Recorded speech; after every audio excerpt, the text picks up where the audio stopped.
अहमदाबाद में हुए विमान हादसे के बाद कई ऐसे परिवार हैं जो उजड़ गए और कई के अपने अब इस दुनिया से जा चुके हैं। उन लोगों को इंतज़ार है कि उनके अपनों का शव, उनका हिस्सा अपनों तक पहुंचे, और इसके लिए हर लम्हा, हर घंटे सिर्फ इंतज़ार में बीत रहा है। इस वक्त मेरे साथ एक परिवार है। ये परिवार मुंबई से आया है और इनके परिवार के 4 सदस्य इस विमान हादसे का शिकार हुए हैं, जिसमें 2 बच्चे हैं और साथ ही महिला और पुरुष भी। अयूब शेख जी हैं मेरे साथ। अयूब शेख जी, बहुत मुश्किल की घड़ी है और ढांढस बंधाने के अलावा और ये कहने के अलावा कि हिम्मत रखिए, मेरे पास शायद बहुत कुछ तो नहीं है, लेकिन आपके परिवार का कौन कौन सा सदस्य था जो शायद लंदन जाने के लिए घर से निकला और फिर उसके बाद ये खबर जो आपके घर तक पहुंची? मेरा छोटा भांजा था, ये उसके बड़े भाई है और उसकी वाइफ और उसके 2 बच्चे। ये चारों उस दिन अहमदाबाद के लिए निकले रात में और अहमदाबाद आए और सुबह में हम दोपहर में पता चला कि एक अहमदाबाद का फ्लैट हो क्रैश हुआ, जिसमें हमारे बच्चे उसमें थे। और जब पता चला तो जो इनका बड़ा भाई इम्तियाज़, वो फ़ौरन ही कार लेके बोले, मामा हम लोग आगे जाते हैं, आप लोग पीछे से आओ, मैं जाके इंक्वायरी करता हूँ। ये बच्चा इम्तियाज़ सुबह वहाँ से दोपहर में निकला और रात में पहुँचते बराबर जब वहाँ से इंक्वायरी किया तो पता चला कि डीएनए आपका लगेगा। तो इस बच्चे ने डीएनए दिया। डीएनए देने के बाद में उसको बताया गया कि 72 घंटे का टाइम लगेगा। इम्तियाज़ ने वो फॉर्म वगैरह जो भरना था वो भरा। भरने के बाद इम्तियाज़ को बोला गया कि आप वेट करो, हम आपको फ़ोन करेंगे, कांटेक्ट करेंगे। कांटेक्ट करने के बाद हम आपको आपका जो भी पार्थिव शरीर वो हम आपको दे देंगे। सब 72 घंटे हो गए, होने आ रहे, लेकिन अभी तक पूरा परिवार इसमें कश्मकश में लगा हुआ है कि हमको हमारे डीएनए टेस्ट का रिपोर्ट मिल जाए और हमारी जो बॉडी है वो मिल जाए, हम यहाँ से हमारे घर चले जावे, ताकि इसकी जो मम्मी है, बड़ी बहन मेरी, वो भी हार्ट पेशेंट है, उसको भी प्रॉब्लम है। आज अभी तक उनको हम लोग बताया नहीं गया है। भाई जो है रो के एकदम परेशान है और परेशान हाल हो गया है वो। हम तो ठीक है मामा है, हम एक सब थोड़ा ये भी कर लेंगे, अपने आप को संभाल भी लेंगे, लेकिन भाई जो साथ में खड़े खेले बड़े हुए ये करे हैं, तो ये लोग भाई ज़्यादा परेशान हो गए, हमारे से ज़्यादा भाई परेशान है। उसकी परेशानी को देखकर हमको डबल प्रॉब्लम हो रहे कि भाई कल तक जो साथ में खेले कूदे हैं, आज जो घर का जो बच्चा छोटा भाई है, बड़ा भाई भी नहीं छोटा भाई है, और उसके 2 छोटे छोटे बच्चे जो साथ में इस हादसे का शिकार हुए, उस हादसे में अपनी जान गंवा बैठा हुआ। इम्तियाज़, भाई से आखिरी बार बात क्या हुई थी? अभी तो बस वो जाने के टाइम पे उससे बात हुई थी कि वो बोल रहा था कि आप भी चलो। मैं नहीं गया उसके साथ क्योंकि मम्मी की तबीयत घर पे ख़राब चल रही थी, तो मैंने बोला तू चला जा भाई, मैं घर पे रहता हूँ। तो मैं उसको ड्रॉप करने बाहर कार तक गया था, उसको ड्रॉप किया और बहुत खुशी से वो, हम भी बहुत खुश थे क्योंकि जो ये टाइम गुजरा था कुछ वक्त, बहुत बेहतर और बहुत अच्छा टाइम था। मम्मी के साथ, भाई के साथ, फैमिली के साथ पूरी, और हमारी सिस्टर्स वगैरह भी साथ हो गई थी क्योंकि हम भाई बहन बहुत सालों के बाद एक साथ चारों मिले थे। बहुत सारी ऐसी चीज़ें जो स्टार्टिंग में तो नहीं आ रही थी लेकिन अभी दिमाग में रेज होती है। मेरे अंदर बहुत सारे क्वेश्चंस है जो मेरे को एयर इंडिया से, गवर्नमेंट से पूछना है कि क्या प्रोटोकॉल फॉलो किए थे, क्योंकि क्रैश लैंडिंग होती है, अक्सर सुना है 37% मैंने रिसर्च किया हूँ तो 3% खाली टेक ऑफ क्रैश हुआ है। तो इसमें से क्या इन लोग ने सेफ्टी प्रोटोकॉल सब फॉलो किए थे? और भी बहुत सारे क्वेश्चंस हैं जिसको मैं एक स्टेप ये कंप्लीट होना फिर मैं वो रेस करूँगा। ये हमारी फैमिली से, हम लोग की फैमिली से और लोगों की जो फैमिली से जो लोग चले गए, वो जो लॉस है ना, वो अनबेरेबल लॉस है, वो कोई पूरा नहीं कर सकता। किसी की छोटी सी गलती की वजह से इतनी फैमिलियों को इतनी प्रॉब्लम्स, और हर एक हादसे के बाद एक गाइडलाइन निकलती कि आप ये करेंगे।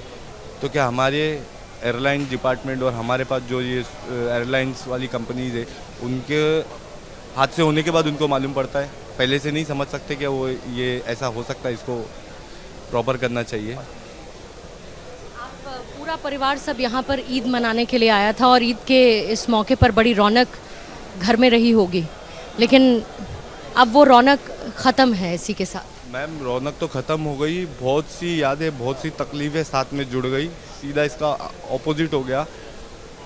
100% अगर फैमिली खुश थी तो आज कई 1000% आज वो दुखी है। मतलब एक्सप्लेन नहीं किया जा सकता कि क्या फीलिंग्स अभी फैमिली में चल रही है। आपका तो भाभी के साथ भी रिश्ता बड़ा बड़ा अच्छा, और भांजे भांजी के साथ रिश्ता क्या होता है ये मैं जानती हूँ बहुत अच्छी तरीके से। वो मेरा छोटा भाई था और उसकी वाइफ थी, वो मेरी बहन जैसी थी और हम लोग की बॉन्डिंग भी बहुत अच्छी थी। वही सब प्लान करती थी वो, और मैं जावेद अक्सर बिजी रहा करता था। जब यहाँ का कोई प्लान बनता था या फैमिली के रिलेटेड कोई प्लान बनता तो मेरे को कॉल करके हम लोग डिस्कस कर, इवन मेरे बड़े बेटे का नाम भी उसी ने मेरे को सजेस्ट किया। हम लोग ने डिस्कस करके जब वो पैदा हुआ था तो हम लोग दोनों ने ही मिलके उसका नाम भी रखे थे। तो मतलब इतनी अच्छी बॉन्डिंग थी उसके साथ मेरी। ये सब चीज़ें जब याद आती है ना मैम, तो बैकग्राउंड में एक ना गुस्सा भी आता है कि ये सब चीज़ें ख़त्म किसने किया, इसका जिम्मेदार कौन है। हमारी तरफ से तो कोई गलती नहीं थी, हमारी फैमिली की तरफ से या कोई पर्सन की तरफ से तो कोई गलती नहीं थी।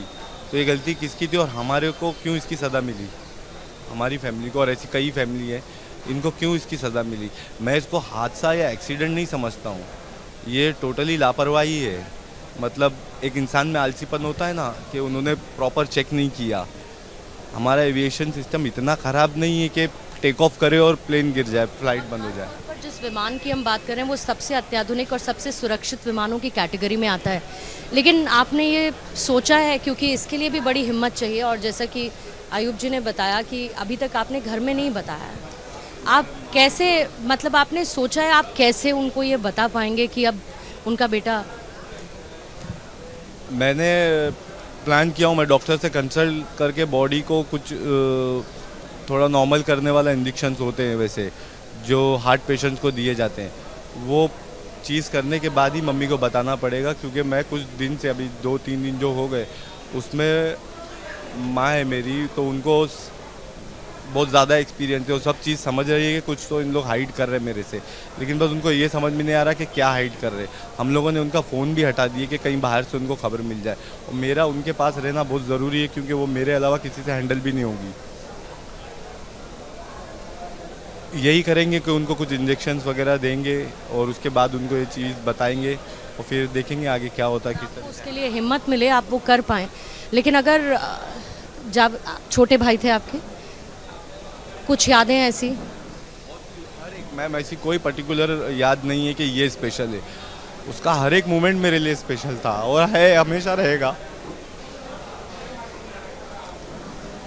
नेक्स्ट स्टेप पे देखेंगे क्या करना है। अभी कुछ सवालात है मेरे जो मैं पूछूंगा आगे, पहले मैं इससे फारिग हो जाऊं, फिर उसके बाद मैं वो स्टेप पे जाऊंगा। स्टेट गवर्नमेंट और सेंट्रल गवर्नमेंट से कि जो डीएनए के लिए 72 घंटे का जो टाइम ले रहे हैं, उसकी वजह क्या है। गवर्नमेंट चाहती है मैम कि ये जो लोग परेशान है ना, इसमें परेशानी के आधे लोग निकल जाए यहाँ से, आधी मीडिया निकल जाए, उसके बाद में ये डिक्लेयर करेंगे। क्योंकि हमारे पास टेक्नोलॉजी नहीं है, ऐसा नहीं है। हिंदुस्तान में हम दूसरे देशों में हमारे डॉक्टर देते हैं, तो क्या हम हमारे पास हमारे डॉक्टर नहीं है, हमारे पास टेक्नीशियन, टेक्नोलॉजी, मेडिसिन और मेडिकल सब हम अहमदाबाद में लेके आ सकते हैं और 24 घंटे के अंदर रिपोर्ट दे सकते हैं। वो ना करते हो, 72 घंटे का टाइम लेने की वजह क्या है। ये जो परेशान हाल है, लोग परेशान है, जो बाहर के लोग हैं जो आए हैं वो जो ज़्यादा परेशान है। तो मैं स्टेट गवर्नमेंट से पूछना चाहता हूँ, साहब आप 72 घंटे ले रहे क्यों? 72 घंटे की ज़रूरत ही नहीं है आपको लेने की। आप अपनी टाइमिंग को जो है बता कम करें, और लोगों वो चाहती है कि लोग डिप्रेशन हाइपर ना हो और लोग गवर्नमेंट ब्लेम ना करे जिससे उनको नुकसान हो जाए। तो हम आपके नुकसान चाहते नहीं हैं, हम तो चाहते हैं कि आप हमें हमारी बॉडी दे दो, हमारा डीएनए टेस्ट का रिपोर्ट दे दो, हम लेके चले जाए। उसके बाद आप चले जाएं। कोई फ़ोटो लास्ट अगर आप दिखाना चाहें, कोई आखिरी फ़ोटो जो आपकी हो, ये कोई आखिरी मैसेज जो आपका जावेद के साथ रहा हो आखिरी बातचीत में? बातचीत मेरी सिर्फ कॉल पे हुई। इतना जानती हूँ कि जब कोई घर से जाता है तो वो बस ये कहता है कि मैं पहुँच कर बताऊँगा। मेरी बातचीत यही थी कि वो जब एयरपोर्ट पे था तब वही मेरे को बुला रहा था कि आप भी आ जाते, अच्छा रहता, अभी बहुत टाइम है। तो मम्मी की तबीयत की वजह से मैं गया नहीं, बस उससे वही आखिरी बातचीत, और ये मेरी उसकी फैमिली के साथ आखिरी फ़ोटो है। जो मैं उसको ड्रॉप करने गया था बाहर घर के कार तक, तो वो बस यही मेरे पास उसकी आखिरी फ़ोटो है। आप बड़े भाई हैं जावेद के, तो बच्चों के साथ भी आपका अटैचमेंट बहुत ज़्यादा रहा होगा, उनके लिए खिलौने लाना, उनकी हर ज़रूरत को, और आपकी तरफ तो वो बड़े लगाव और प्यार के साथ हमेशा से रहे। और वो जावेद के बच्चे, और जिस तरीके से उनकी मदर ने उनको हैंडल किया था, संभाला था, वो एक हमारी फैमिली में भाई बहन के सबके बच्चे हैं, लेकिन वो बच्चे कुछ अलग ही थे। उनका आईक्यू लेवल कुछ अलग था, उनका बात करने का अंदाज़ ही कुछ अलग था वो बच्चों का। और उनके माँ बाप ने दोनों ने मिलके कुछ अच्छा प्लान किया था, फैमिली जो प्लान करती है उसके अकॉर्डिंग एग्जैक्टली वो उसी तरह से चल रहे थे, और हम लोग सब बहुत हैप्पी थे उस चीज़ को लेके। लेकिन मालूम नहीं था कि ऐसा हो जाएगा। हम लोग तो इंतज़ार था कि आगे क्या होता है, सब अच्छी चीज़ें कैसे होगी, फाइनली क्या होने वाला है, सब चीज़ें। क्या सोचा है आयूब जी, यहाँ से सब कुछ करने के बाद फिर आगे ज़िंदगी पटरी पर कैसे आएगी? कभी इस बारे में ख्याल आ रहा है? मैम देखिए, जो हादसा हुआ है बहुत बुरा हाल है। अब हम तो चाहते हैं कि हमारी बहन को किस तरह हम संभाल सकें, क्योंकि लास्ट ऑप्शन हमारी बहन के ऊपर ही आकर रुकना है। और बच्चे को हम लोगों का तो ये फाइनल डिसीजन हुआ कि हम बॉडी बहन को दिखाएंगे नहीं, क्योंकि वो बॉडी देखने के लायक है ही नहीं। मैम हम चाहते हैं डायरेक्ट यहाँ से बॉम्बे लेकर जाए और वहीं दफनाने की क्रिया जो भी है वो हम पूरा करेंगे। ये अब प्रॉब्लम है कि बहन को बताए कब, इसके ऊपर चल रहा है डिस्कशन। अभी बच्चे ने बताया है कि भाई डॉक्टर से भी कंसल्ट किया है उसने और बात किया है। डॉक्टर ने बोला है कि भाई प्रेशराइज उनको नहीं करेंगे हम, क्योंकि प्रेशराइज करेंगे तो और वो हार्ट पे प्रॉब्लम आएगा। तो बेहतर देने है कि जब भी होएगा उनको हम मेडिसिन वगैरह देके उनको थोड़ा शांत करेंगे, और ये चीज़ शो नहीं करेंगे कि भाई हाँ ये है। आहिस्ते आहिस्ते उसकी चीज़ को एक एक जैसा जैसा मौका आएगा वैसा हम उनको बता के उनको थोड़ा तसल्ली देंगे, क्योंकि आज हमारे पास भी जवाब नहीं है। मैम उसको क्या क्या जवाब देंगे बहन को कि और किस तरह वो रिएक्ट करेंगे और किस तरह उसका रिएक्शन आएगा हमारे ऊपर, क्योंकि हम ऑलरेडी 4 को खो दिए हैं और हम चाहते नहीं कि हमारी बहन को भी खोवे, और भी उसके साथ बहुत से लोग जुड़े हुए उनको तकलीफ हो, हम भी नहीं चाहते। तो उसके लिए हम रास्ता निकाल रहे हैं।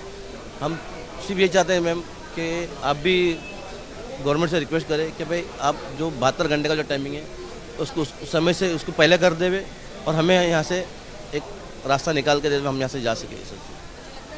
अंतिम दौर में सबसे एक आसान चीज़ होगी, और ऐसे में बहुत मुश्किल हो जाता है बात भी कर पाना, क्योंकि किसी भी हादसे के बाद खामोशी होती है, चीखें होती हैं, लेकिन यहाँ पर ये कह पाने में भी बहुत ज़्यादा हिम्मत लगती है। सिर्फ इस बात की हम उम्मीद करते हैं कि परिवार को मजबूती मिले, परिवार संभलने में कामयाब रहे।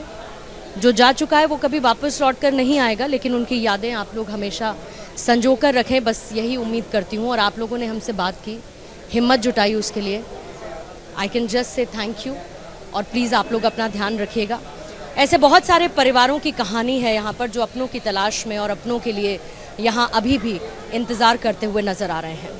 कैमरामैन मौलिक के साथ पूर्णिमा मिश्रा, अहमदाबाद, भारत 24 के लिए।